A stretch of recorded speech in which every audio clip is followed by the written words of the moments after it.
NBA 소식을 바싹 구워드리는 느바비큐. 오늘도 알찬 경기 리뷰로 찾아왔습니다. 오늘도 두 분의 패널과 함께 합니다. 원래는 세 분이었는데 오늘 이제 갑작스럽게 갈블레님이 못 오시게 되면서 제가 더 열심히 진행을 해보도록 하겠습니다. 출발하시죠. 자, 오늘 한국 기준 6월 23일 드디어 시즌이 막을 내렸습니다. 오클라호마 시티 선더와 인디애나 페이서스의 NBA 파이널 7차전이 있었는데요. 결과는 103대 91로 OKC가 승리를 하게 되면서 08-09 시즌 팀의 연고지 이전 이후 첫 우승을 하게 되었습니다. 경기를 리뷰하기 앞서 오늘 1쿼터 아킬레스건 파열로 이제 일찍 경기장을 떠난 타이러스 할리버튼의 쾌유를 기원하겠습니다. 자, 오늘 좀 전체적인 리뷰와 함께 다음 시즌에 관한 얘기도 좀 하고 영상을 마무리할까 하는데 선배님께서는 오늘 경기를 어떻게 보셨습니까? 초반에 할리버튼이 3점에서 3개 넣고 컨디션 좋았기 때문에 인디애나도 해볼만 하다 싶었는데 1쿼터 그 후반쯤에 아킬레스가 딱 끊어지는 모습이 나왔잖아요. 느린 화면에. 그러면서 쉽지 않겠다 싶었고 결국은 후반 들어서 3쿼터쯤에 아마 경기는 터진 것 같습니다. 그리고 OKC가 홈에서 창단 이후 첫 번째 우승을 차지했습니다. 네, 좋습니다. 반도님? OKC 3점이 또 전반에 또 안 들어가더라고요. 그래서 또 본인들의 3점이 본인들 발목을 잡나 했는데 3쿼터 때 확실히 3점이 들어가면서 그 팀 체급의 차이를 열심히 보여줬고 할리버튼 부상은 정말 본인도 끊어진 걸 느끼고 막 땅을 막 치더라고요. 맞아요. 그래도 실시간으로 보는데 너무 마음이 아프더라고요. 그 할리버튼이 부상 당한 게 듀란트가 이제 골든 스테이트 토론토 2019년 파이널 때 부상당했던 거랑 좀 비슷하게 부상을 당했거든요. 듀란트도 그때 아마 서지 이바카 앞에서 그 네거티브 스텝 밟고 이렇게 딱 앞으로 치고 나가려고 돌파하는데 그때 딱 이제 부여잡고 넘어졌는데 할리버튼도 똑같이 네거티브 스텝 밟고 돌파하려다가 끊어진 거라 네, 참 겹쳐 보이는 게 많았습니다. 그렇습니다. 뭐 저희가 영상을 시작하기 앞서 할리버튼 얘기를 먼저 하게 된 게 물론 할리버튼 선수의 쾌유를 기원하는 것도 있습니다만 경기를 시작하자마자 할리버튼의 활약상이 너무 좋았단 말이죠. 특히 그 연달아 3점을 집어 넣으면서 팀의 리드를 책임지는 모습이 있고 난 뒤에 바로 부상이 이어지면서 좀 팬들의 안타까움을 샀는데 거기에 포함해서 좀 인디애나의 경기 내용을 선배님께서 말씀해 주시면 좋을 것 같습니다. 경기 초반에 두 팀 모두 야투 감각이 그렇게 썩 좋진 않았어요. 약간 이번 시리즈 들어서 가장 최저 득점 페이스로 갔거든요. 1쿼터가 22대 25로 끝났으니까요.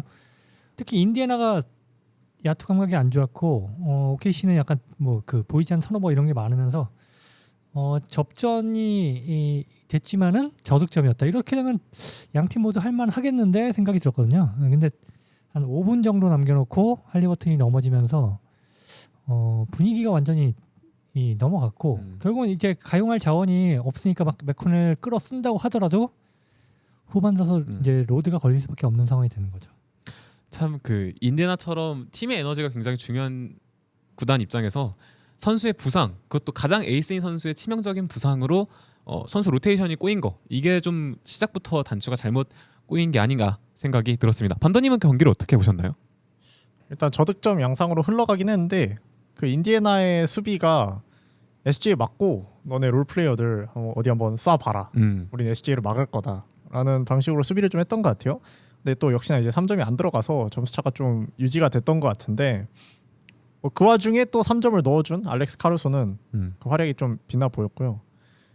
결국 이제 할리버튼이 나가면서 TJ 맥코넬이 들어왔는데 맥코넬에 대한 수비가 조금 더 강해진 게 느껴지더라고요. 이게 뭐 맥코넬이 힘들어서 뭔가 그 돌파가 잘 안 됐다라기보다는 조금 더 아무래도 할리버튼이 없다 보니까 보통 할리버튼이랑 같이 코트를 공유하는 시간들이 좀 있었는데 그것도 없어지니까 맥코넬한테 모든 수비부가 걸리면서 맥코넬 특유의 그 돌파도 골밑이 막히면서 잘 통하지 않아서 후반 가서 좀 이제 차이가 나는 것 같았습니다.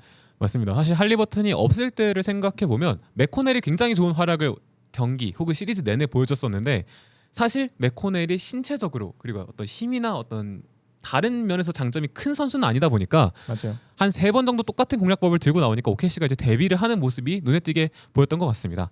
자, 그러면 우리의 또 파이널 MVP 얘기를 해볼까 하는데요. 쉐이 기저스 알렉산더가 이날 경기 29점 12어시스트를 기록하면서 파이널 MVP에 선정이 되었습니다.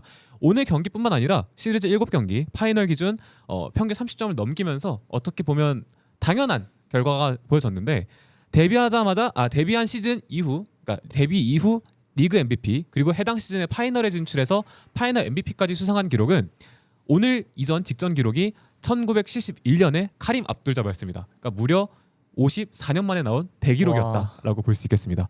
선배님께서 또 쉐이의 퍼포먼스를 어떻게 보셨습니까? 오늘 1쿼터에 8득점 올렸는데 그보다 더 중요한 수치는 4어시스트였어요. 네, 어시스트로 일단 자기가 공격의 로드를 모두 다 책임지면서도 패스를 뿌려주면서 네. 그 패스가 들어가면서 뒤졌지만은 오늘 경기는 좀 다르다. 확실히 이길 때 보면은 쉐이 어시스트가 높았고 질 때 보면 어시스트가 없었잖아요. 오늘 경기는 출발도 괜찮았다라고 봅니다.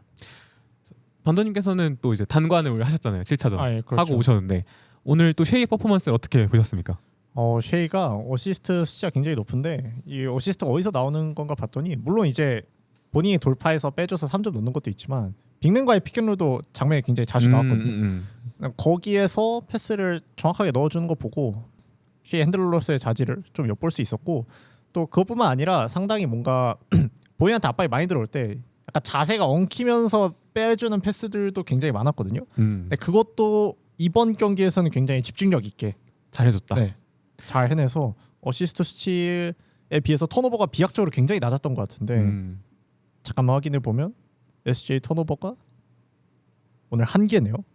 근데 어시스트 12개니까 뭐 ATR이 12면 이건 말할 것도 없죠. 네. 네. 우주계죠, 우주계. 천상계도 아니고 우주계. 그렇죠. 사실 선배님도 마찬가지시고 반도님도 마찬가지고 저희 첫 번째 혹은 이제 시리즈 초반 파이널 초반 경기들 리뷰 보잖아요. 그 OKC 게임 구조가 단순하고 그 쉐이의 패스를 틀어막는 인디애나의 수비가 되게 좋다라고 저희가 얘기를 한 구간이 분명히 있을 거예요.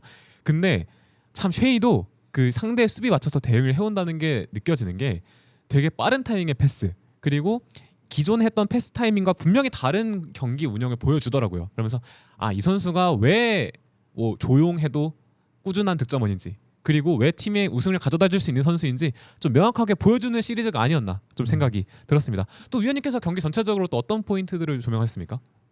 그리고 오늘 그 지난 경기에서 못했던 홈그랜드도 잘해줬고 뭐 다른 선수 카루소라던가 제일런 윌리엄스도 초반에는 약간 좀 부진했지만 결국은 더블 피겨 득점을 해줬고 이번 시리즈에서 20득점을 넘긴 선수가 양팀 통틀어서 2명 있는데 그게 쉐이 길저스 알렉산더하고 제일런 윌리엄스예요. 그러니까 제일런 윌리엄스가 2옵션의 역할을 이 시리즈 전반적으로 잘해줬고 홈그랜이 오늘 경기에서는 그 블락도 4개를 기록하면서 수비를 정말 잘해줬고 득점도 어느 정도 해주면서 그 역시 빅3의 역할을 그렇죠. 충분히 해줬다고 봅니다.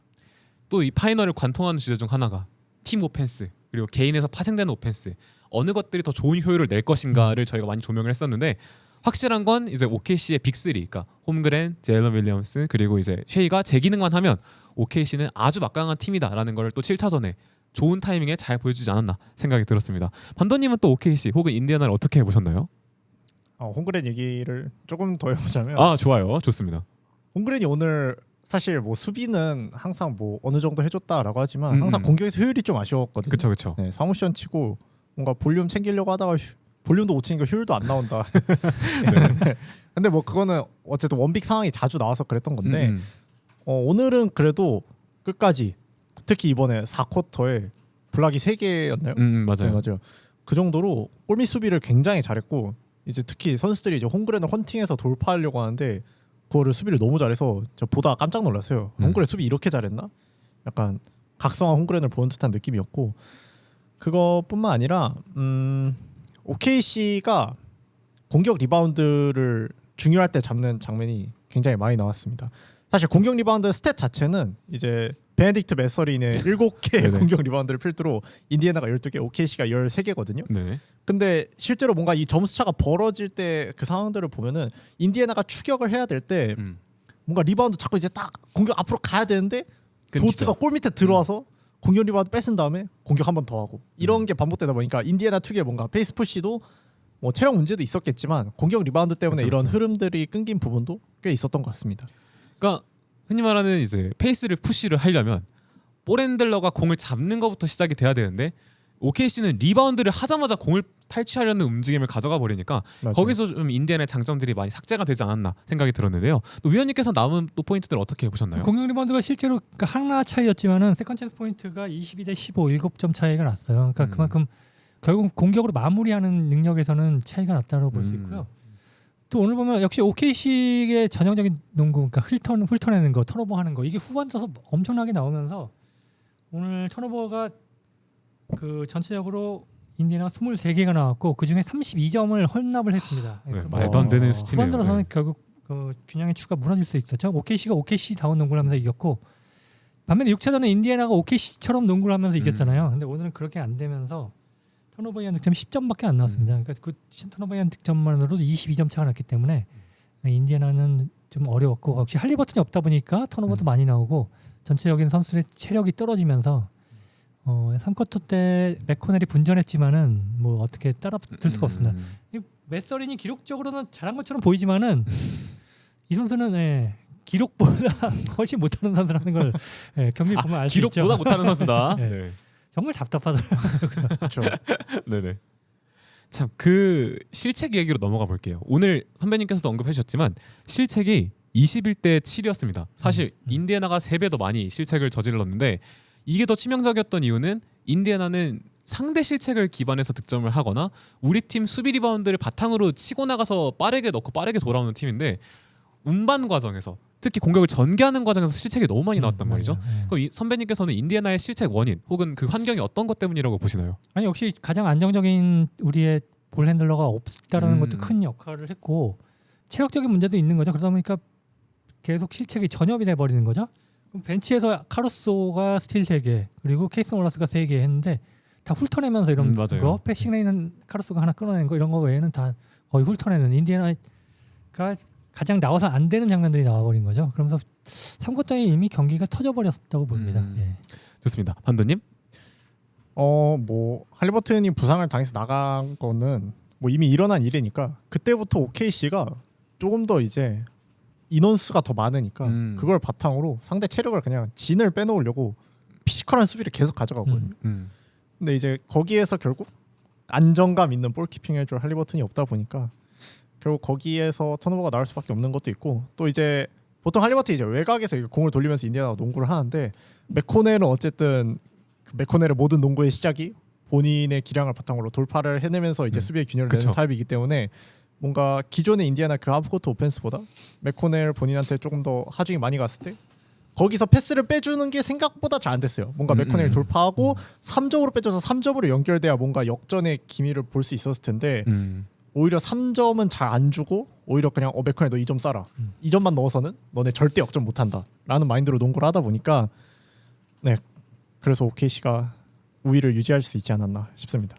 사실 맥코넬의 활약 배경도 생각해보면 이 선수가 벤치에서 계속 나왔었잖아요. 아무리 잘해도 리칼레 감독이 이 선수를 주전으로 기용하지 않았단 말이에요. 맞아요. 지금 그 배경을 생각해보면 할리버튼이랑 네마드가 어느 정도 버텨주고 좀 맥코넬이 에너지 레벨을 꽉 채워와서 좀 상대 벤치를 흔들어주는 그 구간이 있었는데 아무리 OKC 그리고 홈그랜이 아무리 수비를 조정을 한다 하더라도 똑같은 걸 3-4번 그래도 맥코넬한테 3-4번 당하면 그러지 않지 않았겠죠. 네, OKC의 수비가 확실히 대응을 하는 모습이 보였었고 또 선배님께서 이제 이후 양상을 좀 설명해 주면 좋을 것 같습니다. 맥코넬 선수가 12득점 올렸지만은 3쿼터에 턴오버도 3개를 했어요. 그리고 어시스트는 하나도 없었습니다. 그러니까 득점은 주더라도 파생되는 공격을 전혀 만들어내지 못했고 턴오버 3개가 나왔고 그 3쿼터에만 인디애나가 8개 턴오버를 했는데 그게 18득점으로 연결이 됐어요. 그러니까 그때 3쿼터에 경기가 터지는 요인이 결국은 그 턴오버였고 오클라호마 시티는 나오는 선수마다 다 제 몫을 했어요. 하텐슈타인도 오늘 저는 괜찮게 봤거든요. 어시스트 4개나 했고 빅맨이 4개라는 거는 거의 엘리트 빅맨 수준이니까 굉장히 좋았고 리바운드도 잘 잡아주고 오늘은 그동안 1차전 전반 이후 안 보여줬던 스몰 라인업까지 썼어요. 그러니까 그만큼 자신이 있었던 거죠. 막 오늘 수비가 잘 된다고 봤던 거고 OKC가 그 페이스를 잘 유지하면서 결국은 공격 리바운드를 뺏긴 다음에 결국은 다시 빅으로 돌아왔지만은 오늘은 OKC가 뭐 할 걸 다 했다. 예.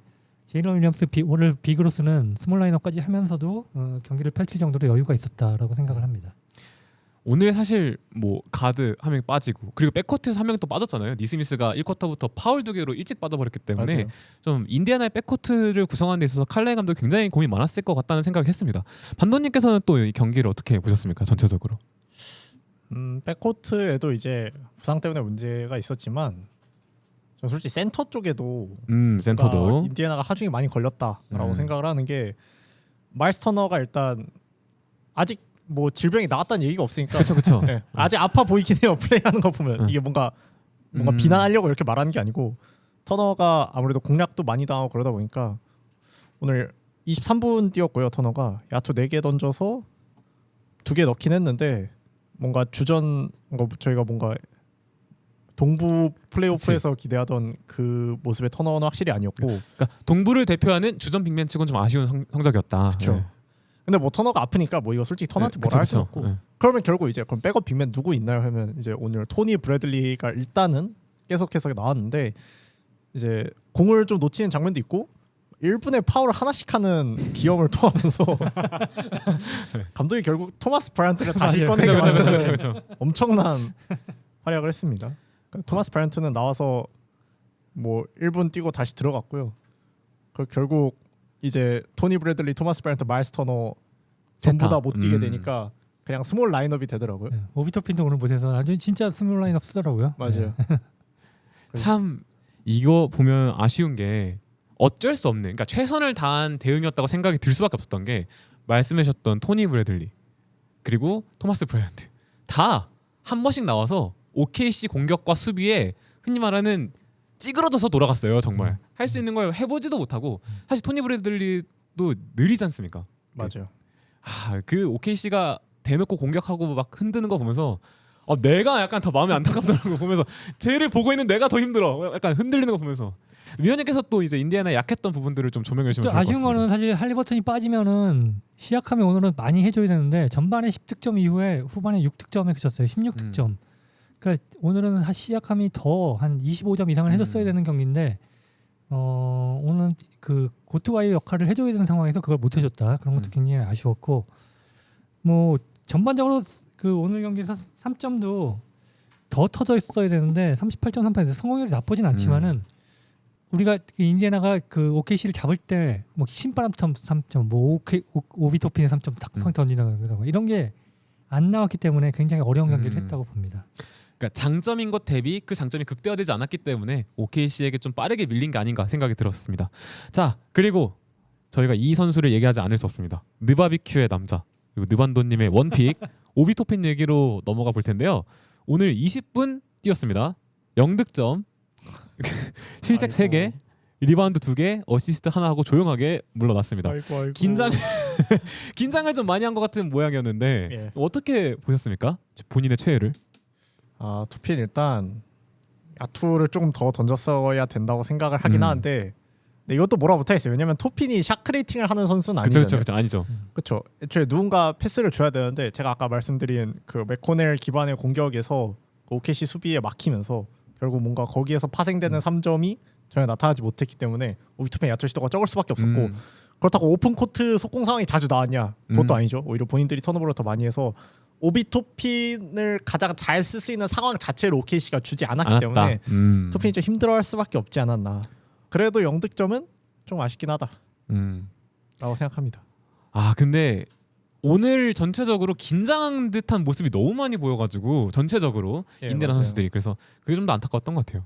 게다가 팀의 중심이 일찌감치 넘어졌으니까 선수들이 그걸 동기부여로 삼아서 더 뛰어줬어야 되는데 그러지 못했어요. 특히 시약함이 리더 역할을 해줬어야 되는데 그러지 못한 게 좀 아쉬웠다고 생각을 합니다. 그렇죠. 사실 할리버튼이 가장 또 잘 활용하는 유형의 선수 중 한 명이 또 느반더님이 말씀하신 대로 토핀인데 그 선수가 이제 1쿼터 7분 뛰고 나가버렸으니까 다쳐서 좀 어쩔 수 없지 않았나 생각이 들었는데 저는 개인적으로 오늘 인디애나의 빅맨들을 좀 탓하고 싶지 않은 게 터너는 애초에 호흡기와 관련된 그 감기 질병이 낫지 않은 상태에서 다 뛰었기 때문에 그렇죠. 저는 경기를 끝까지 마무리한 것만으로도 충분히 리스펙트 해야 되는 부분이 있다고 토니 생각합니다. 브래들리도 사실 뭐 정규 시즌에 거의 나오지 않던 그쵸. 선수고 토마스 브라이언트도 뭐 마찬가지고 다 중간에 시즌 맞아요. 중간에 데리고 온 선수고요. 토니 브래들리는 10일 계약했던 선수예요. 이런 맞아요. 선수들이 이 정도 뛰어줬으면은 충분히 못했다라고 말할 수 없습니다. 예. 그렇죠.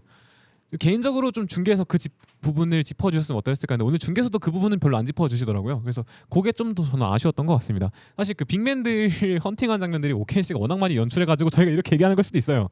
그리고 그 빅맨들이 오늘 못 해줘가지고 이제 오비토핀 포함한 스몰 라인업까지 가동을 했어야만 했는데 이제 토핀이 거기서 이제 멘탈이 완전히 나가버리는 모습이 연출이 되면서 좀 오늘은 이제 선배님 말씀하신 대로 어떤 카드를 꺼내도 좀 대응이 안 된 시리즈가 아니었나, 경기가 아니었나 그런 7차전이라고 생각이 들었습니다.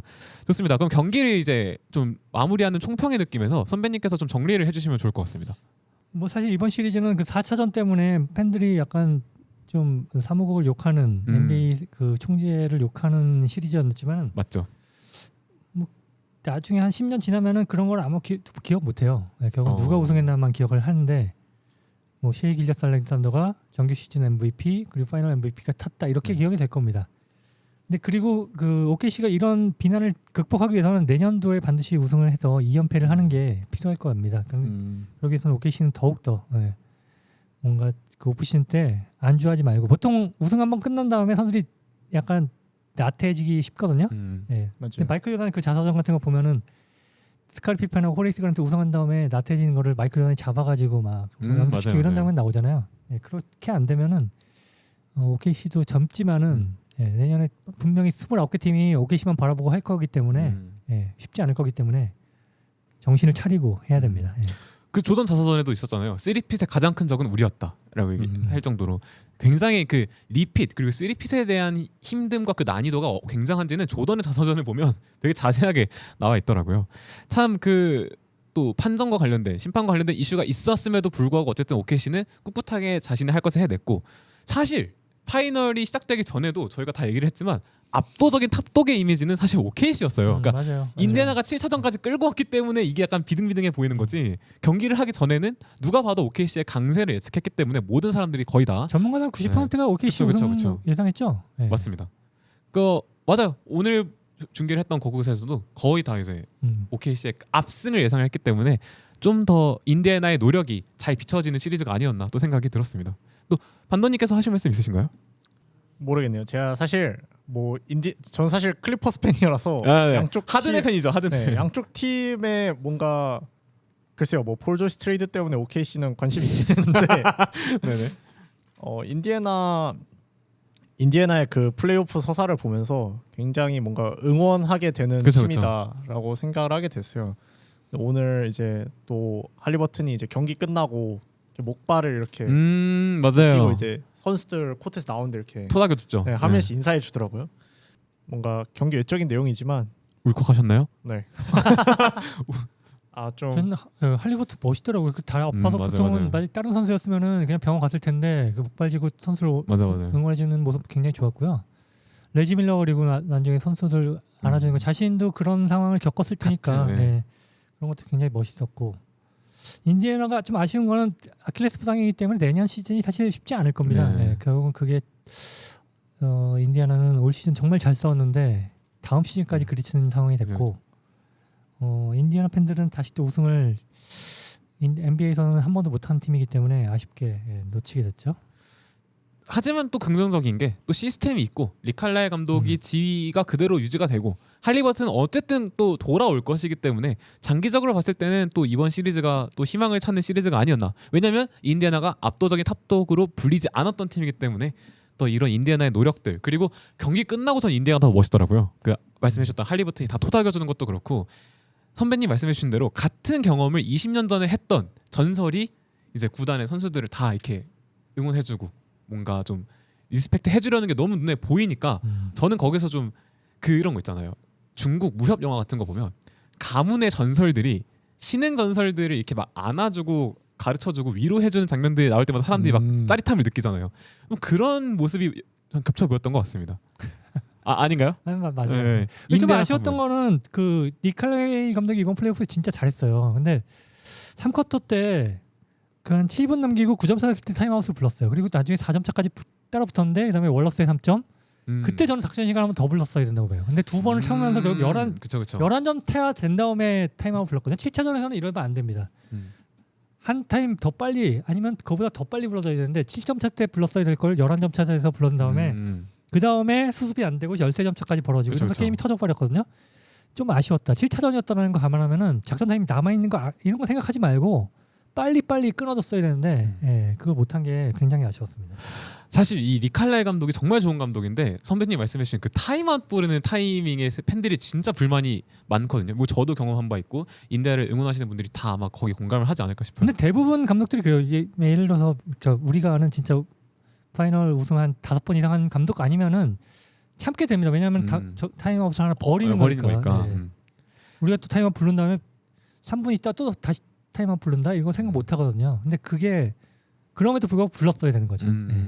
아, 위험을 감수하고서라도 그렇죠. 불렀어야 된다. 네. 아 그럼 위원님께서는 실제로 이 경기가 어떻게 될지 모른다고 생각을 하고 있었던 거네요. 할리버튼이 나갔음에도.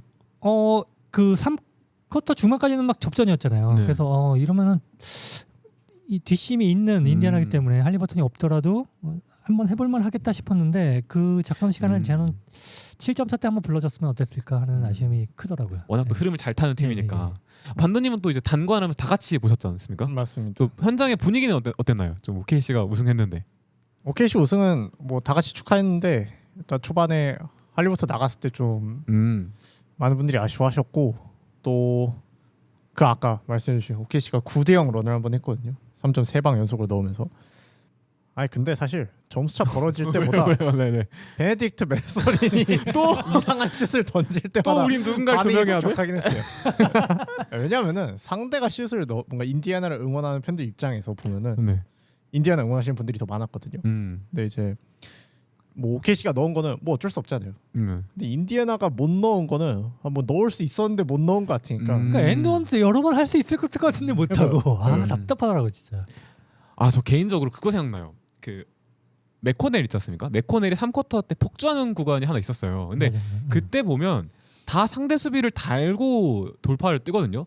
아 근데 맞아. 나는 그때 한 번쯤은 엔드원이 불릴 줄 알았어요. 근데 심판이 눈앞에서 이렇게 보고 아니라고 생각을 했나 봐요. 근데 그 다음에 OKC 자유투가 이어지니까 그러면서 분위기가 또 한번 이렇게 쓱 넘어가더라고요. 그 장면은 좀 아쉬웠던 것 같아요. 좀 그리고 1쿼터인가 약간 좀 타임 느리게 그 SGA가 파울을 슛 던진 다음에 한참 있다 파울 불었잖아요. 그런 것 그건 좀 심판들이 좀 오해를 살 만한 짓을 하는 거죠. 그게 그러니까 판정의 정심 오심 여부와 별개로 스스로 약간 좀 사람들이 분노를 불러일으키는 짓을 좀 했다. 아 그것도 보시지 않으셨나요? 그 저희 한국 농구 인스타그램 게시물에도 올라왔던 건데 케이션 월라스가 그 맥코넬 팔을 이렇게 잡아요. 잡아서 맥코넬이 뿌리치면서 화를 내거든요. 심판을 보는데 심판이 이러고 쳐다봐요. 진짜 이러고. 심판이 그냥 그 장면을 보고 있었거든요. 네. 팔을 이렇게 잡고 있었는데. 네.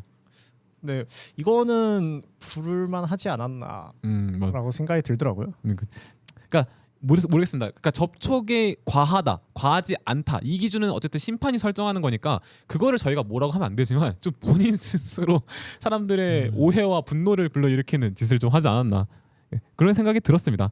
하지만 그럼에도 불구하고 OKC는 창단 첫 우승을 하게 되었고 제가 또 말하고 싶었던 게 이 우승이 러셀 웨스트브룩, 케빈 듀란트, 제임스 하든, 서지 이바카 시대에도 하지 못했던 우승이에요. 위원님은 그러면 OKC 우승을 좀 전체적으로 어떻게 보셨습니까? 역사까지 감안해서. 이 첫 번째 우승이잖아요. 창단 이후 네. 시애틀과는 이제 선을 그었으니까.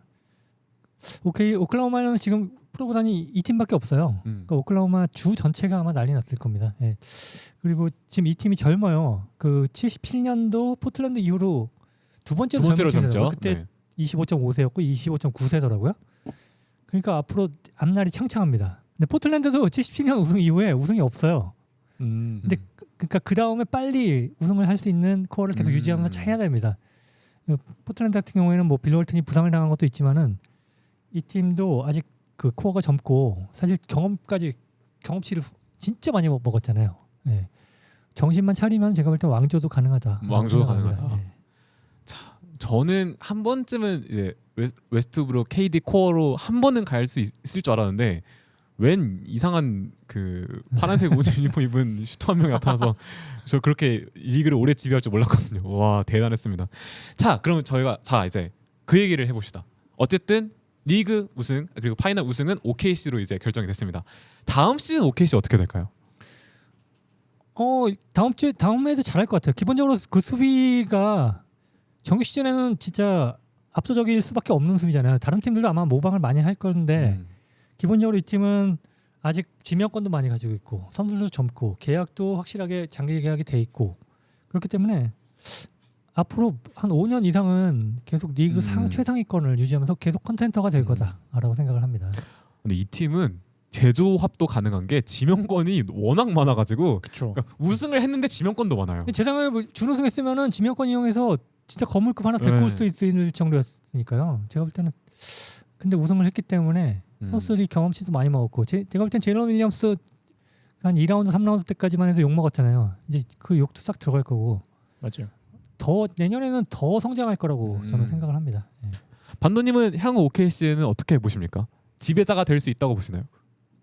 저는 충분히 가능하다고 봅니다. 일단 OKC의 이 코어는 앞으로 계속 유지될 거고 지금 굉장히 어리거든요. 얼마나 어리냐면 그 우승을 했으면 보통 이제 샴페인을 까잖아요. 그래서 다 같이 이렇게 곡을 쓰고 이렇게 흔들기 하는데 시가 피우고 네. 근데 까는 법을 몰라서 카루소한테 물어봤대요. 아, 카루소는 해본 적 아, 있잖아요. 진짜? 네, 레이커스 때 해본 적이 있잖아요. 아무도 몰라가지고 카루소 이거 어떻게 하는 거예요? 카루소가 친히 알려주죠. 이걸 이렇게 해가지고 이렇게 하면은 이렇게 딱 나온다. 그래서 다 같이 이렇게 까가지고 이렇게 다 같이 이렇게 동그랗게 써요. 동그랗게 써가지고 이제 카루소 따라하면서 이렇게 딱 열어가지고 그런 이제 세레모니한 장면이 있었는데 뭐 이거는 웃자고 한 말이지만 어쨌든 확실히 지금 어린 선수들이고 이 코어를 계속해서 유지하면서 팀업도 유지하면서 뭔가 뭐 샐러리 문제가 생길 것 같다 하면 지명권도 많으니까 리툴링도 얼마든지 가능한 팀이고 미래가 밝아도 너무 밝다. 우승도 했는데 픽도 많은 너무 피닉스와 정반대의 행보를 보여주고 있는 팀이 아닌가. 오 갑자기 피닉스를 소환하시는. 그거 안타까운 거죠. 참 이런 거 보면 이 프레스티 형님의 또 그렇죠. 형님의 프레스티. 능력이 얼마나 대단한지를 또 보여주는 게 아닌가. 말씀해주신 대로 이 팀은 내년에 준우승을 한다 혹은 우승을 못한다 약점이 보인다 하면 지명권 가지고 우리 팀 바꿉니다 하고 바꿀 수도 있어요. 그러니까 이게 얼마나 좀 사기적인 입장에 있나 좀 사실 좀 체감이 되네요. 그리고 단장이 진짜 잘하는 게 올해 딱 2명 그 코어 데리고 왔잖아요. 하텐슈타인하고 네. 카루소 다 좋은 활약했어요. 이 선수가 와서 다 제 몫을 했기 때문에 그러니까 빅네임 아니더라도 괜찮은 선수를 그렇죠. 데리고 올 수 있다라는 게 증명이 됐기 알짜를. 때문에 앞날이 창창하다고 생각을 합니다. 참 이게 웃기네요. 뭔가 우승을 해서 정점에 있는 팀한테 넌 앞으로 더 갈 수 있어라고 얘기를 하는 게 Keep going 하세요. 네, 참 해줄 말이 앞으로 가라 이거밖에 없으니까. 벤치에서 나머지 카루소가 나오는 게 계속 말씀해 주세요. 벤치에서 카루소가 나오는 게 너무 사치라고 생각합니다. 아, 그러니까 지금도 그만큼 팀 데스가 잘 구성되어 있다.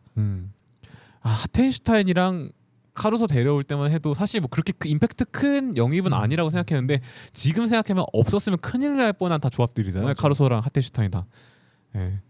결론적으로 돌아서 또 프레스티 사냥으로 프레스티 형님이 얼마나 잘하는지. 프런트 운영은 이렇게 하는 거다. 아쉬운 구단이 있나요 혹시? 아쉬운 구단은 뭐 많죠. 글쎄요.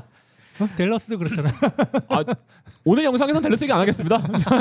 저는 다음 댈러스 시간에서 나오겠습니다. 댈러스 한 며칠 뒤면 다시 축제가 열릴 거기 때문에 그때 얘기하고. 네, 좋습니다. 자 그러면 이제 우승에 대한 얘기를 해봤으니까 다음 시즌 판도를 좀 보죠. 일단 가장 혼란이 될 것으로 예상이 되는 판도는 일단은 동부입니다. 네. 선배님께서 이걸 좀 짚어주시면 좋을 것 같아요. 동부는 일단은 동부 우승팀인 인디애나가 내년 시즌에 꼬꾸라질 수밖에 없죠. 지금 네. 에이스인 할리버튼이 아킬레스 부상이기 때문에 내년 시즌 통으로 못 뛸 가능성이 매우 높죠.